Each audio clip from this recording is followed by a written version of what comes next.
مشرک اپنے اعضاء کو لان تان کریں گے کہ ہم تو تمہیں جہنم سے بچانے کی کوشش کر رہے تھے.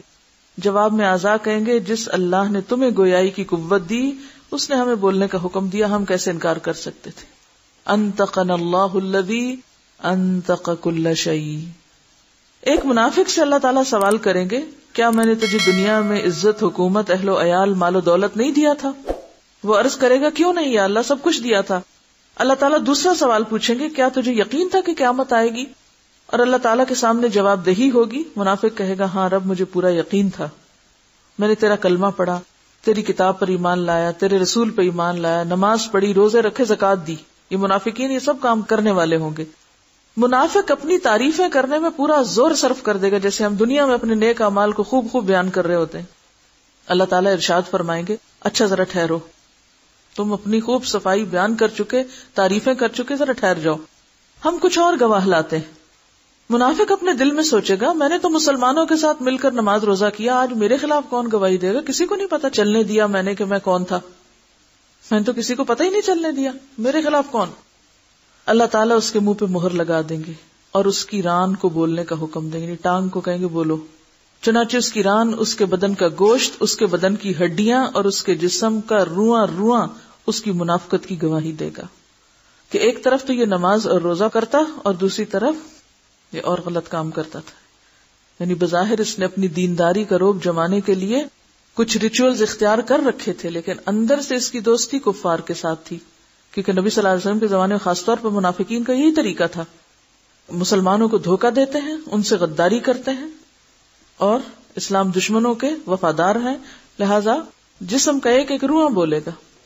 یا منافقت میں جو بھی انسان کام کرتا ہے ریاکاری اور دکھاوے کے لیے لوگوں کے سامنے بڑے نیک بنتا ہے اور جب تنہائی میں ہوتا ہے تو شیطان سے بھی برے کام کرتا ہے. یہ بھی منافقت ہے نا کہ سامنے کچھ پیچھے کچھ، لوگوں کے سامنے ان کی تعریف اور پیچھے بیٹھ کے ان کی جڑیں کاٹنا، سامنے خوشامد اور پیچھے مذاق اڑانا، یہ سب منافقت.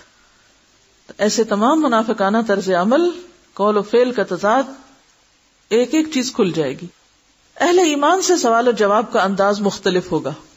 ایک مومن آدمی کو اللہ تعالیٰ اپنے قریب بلا کر اس پر اپنا دامن رحمت ڈال دیں گے اور سوال کریں گے تو نے فلاں گناہ کیا تھا. یعنی ایک شخص ہے ایمان والا ہے لیکن انسان ہونے کے ناطے کیا ہوتا ہے، اسے غلطیاں ہوتی ہیں نا. ایک شخص ٹوٹ کے اللہ کو چاہتا ہے، قربانی کرتا ہے مال کی، وقت کی، جان کی، ہر چیز کی، اس کے باوجود بھی غلطی ہوتی ہے نا. ہوتی کہ نہیں ہوتی؟ ہوتی ہے. اب ایسے وفادار لوگ جو دل کے بھی سچے تھے، عمل کے بھی کھرے تھے لیکن انسان تھے، ان سے جو غلطیاں ہوئیں اب ان کا حساب ہو رہا ہے. اللہ تعالیٰ قریب کریں گے، رحمت کا پردہ ڈالیں گے، پوچھیں گے یہ گناہ کیا تھا؟ کہے گا یا اللہ کیا تھا. سچ بولے گا نا. آج آپ دیکھیں ہم میں سچ بولنے کی کتنی جرت ہے، اپنی غلطی کا اعتراف کرنے کی ہے. یہ وہ اہل ایمان ہوں گے جو دنیا میں بھی اپنی غلطی مان جاتے ہیں، ہاں میری غلطی ہے. وہ وہاں بھی مان جائیں گے ہم نے غلطی کی. لیکن منافق تو نہیں مانیں گے. جو آج نہیں مانتا اپنی غلطی وہ کل کیسے مانے گا؟ سوچئے ذرا. کیونکہ وہ جو کل ہے نا وہ آج کا دوسرا رخ ہے. جو رویے آج اس دنیا میں آپ کے ہوں گے کل قیامت کے دن بھی وہی رویے ہوں گے. جھوٹے وہاں بھی جھوٹ بولیں گے، دھوکہ باز وہاں بھی دھوکہ دیں گے، اور سچے لوگ وہاں بھی سچ بولیں گے، چاہے انہیں اپنی غلطی کا اعتراف ہی کیوں نہ کرنا پڑے. وہ کہیں گے اللہ کی تھی غلطی، یہ تو ہے میری غلطی، مانیں گے. ہمیں سوچنا چاہیے ہم اپنی کتنی غلطیاں مانتے ہیں، اور یہی اعتراف تو اللہ کو پسند ہے.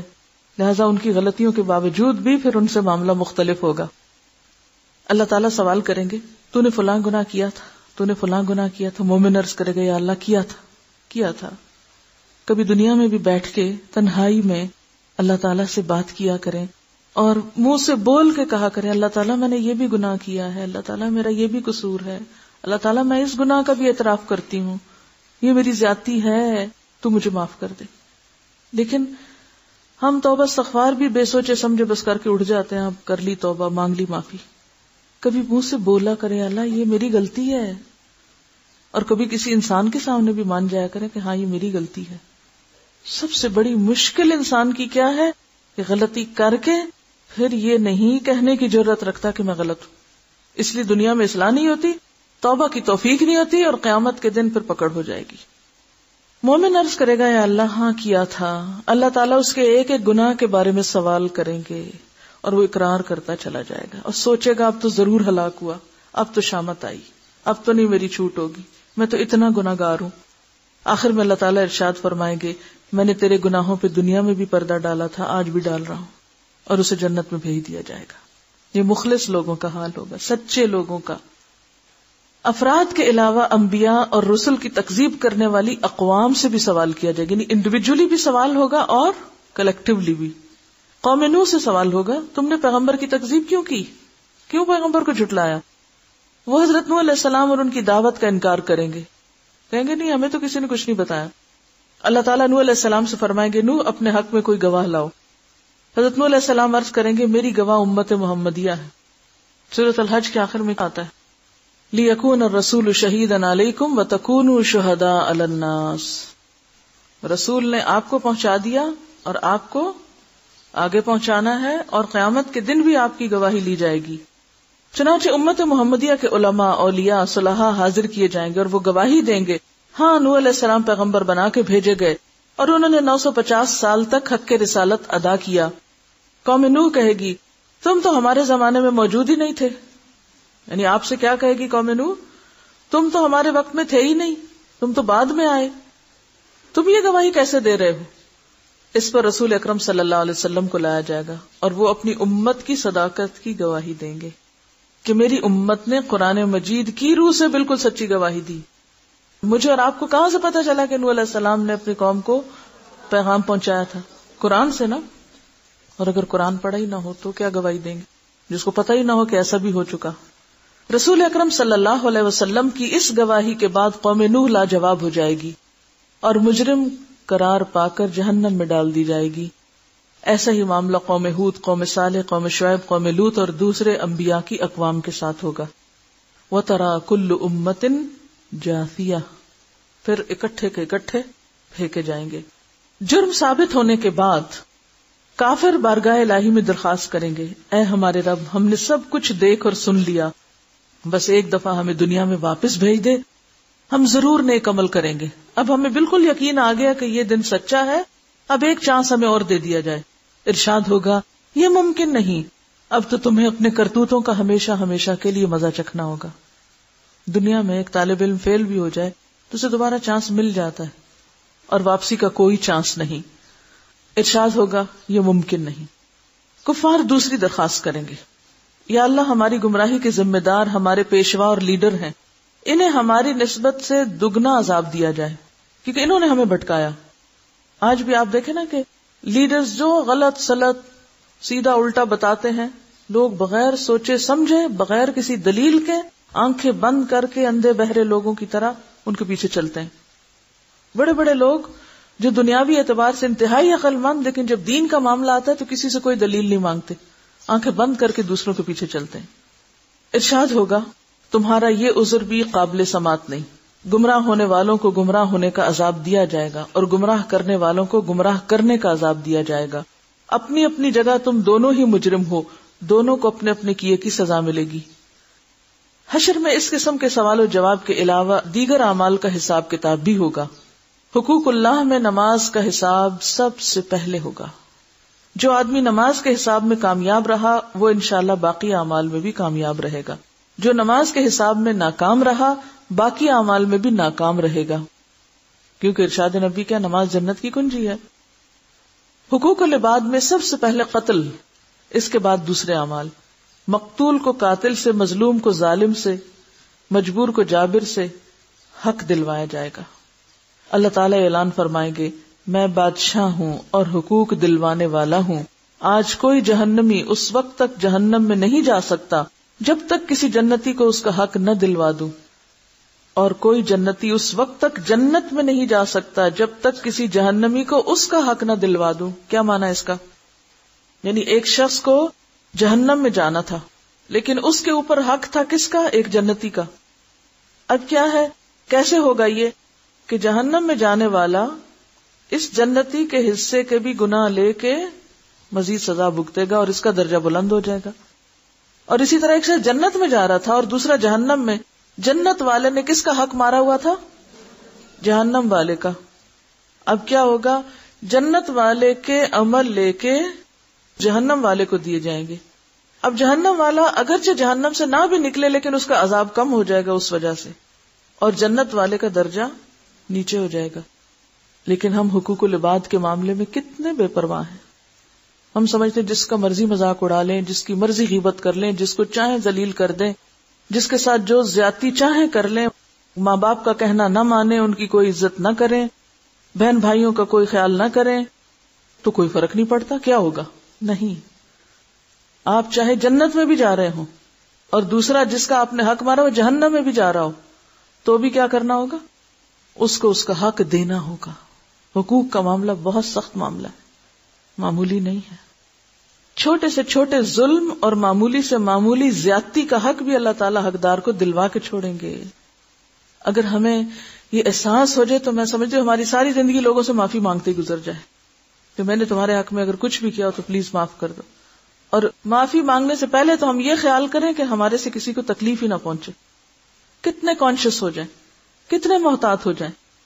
یہ ساری زیادتیاں اور ظلم صرف اس وقت ہوتے ہیں جب ہمیں خدا کا خوف نہیں ہوتا، آخرت کے حساب کا فکر نہیں ہے. ہم سمجھتے کوئی بات نہیں، اس نے بھی تو یہ کیا تھا. اگر کسی نے پیلو کی ٹہنی کے برابر کسی کا حق غصب کیا ہوگا، پیلو کی ٹہنی جیسے ایک مسواک ہوتا ہے، اتنا سا بھی اگر کسی کا حق مارا، یعنی آپ نے کسی کی مسواک چوری کر لی مثلا، اسی بات سے سمجھیں، بغیر اس کی اجازت کے وہ لے کے آپ غائب، یا کسی کی بے عزتی کی ہوگی، تو اللہ تعالیٰ اس کا بدلہ بھی دلوائیں گے. اگر کسی نے کسی جانور پر ظلم اور زیادتی کی ہوگی، جانور پہ، کسی بلی کو بھوکا رکھا، کسی اور جانور کو ستایا، اس جانور کا بدلہ بھی اللہ تعالیٰ لے کر چھوڑیں گے. حتیٰ کہ اگر کسی جانور نے کسی جانور پر ظلم کیا ہوگا تو ان جانوروں کو بھی ایک دوسرے سے حقوق دلوانے کے لیے زندہ کیا جائے گا. مظلوم جانور کو ظالم جانور سے بدلہ دلوایا جائے گا، اس کے بعد انہیں دوبارہ مرنے کا حکم دے دیا جائے گا. یعنی ایک حدیث میں آتا نا کہ بے سینگ بکری کو اگر سینگ والی بکری نے ٹکر ماری ہوگی تو قیامت کے دن دونوں کو اٹھایا جائے گا، اور جس نے ٹکر کھائی ہوگی اسے سینگ دیے جائیں گے اور کہا جائے گا اس کو ٹکر اب مارو. جب وہ بدلہ لے چکے گی پھر سب کو ختم کر دیا جائے گا. اس سے آپ اندازہ لگا سکتے ہیں کہ حقوق کا معاملہ کتنا نازک ہے، کتنا نازک ہے. یہ کیسے ہو سکتا ہے کہ ہم دوسروں پہ ظلم و ستم کر کے ان کے حق مار کے عزم کر جائیں اور کوئی پوچھ گچھ نہ ہو. بدلہ یا حقوق کی ادائیگی نیکیوں کے ساتھ ہوگی، یعنی انسانوں کی. ظاہر جانوروں کی تو نیکیاں نہیں، ان کے تو پھر آمنے سامنے کرا جائے گا ان کو. ظالم نے مظلوم پر جتنا ظلم کیا ہوگا اس کے برابر اس کی نیکیاں لے کے مظلوم کو دے دی جائیں گی. اگر ظالم کے نامہ اعمال میں نیکیاں نہیں ہوگی تو پھر مظلوم کے گناہ ظالم کے سر پہ ڈال دیے جائیں گے. حقوق لینے اور دینے کے بعد تمام انسانوں کے نامہ اعمال اپنی آخری شکل میں وزن ہونے کے لیے تیار ہو جائیں گے. یعنی اب وزن شروع ہوگا. آپ کے ذہن میں کیا ہے؟ ادھر نامہ اعمال ملے گا، ادھر شاید کہیں وہ مشین رکھی ہوگی تو ساتھ ساتھ تلتا جائے گا. نہیں، حساب پہلے ہوگا، پوچھ گچھ پہلے ہوگی، لین دین پہلے کروا لیا جائے گا، اب تول ہوگا. اس سے پہلے اگر تول ہو جائے تو اس کا کیا فائدہ؟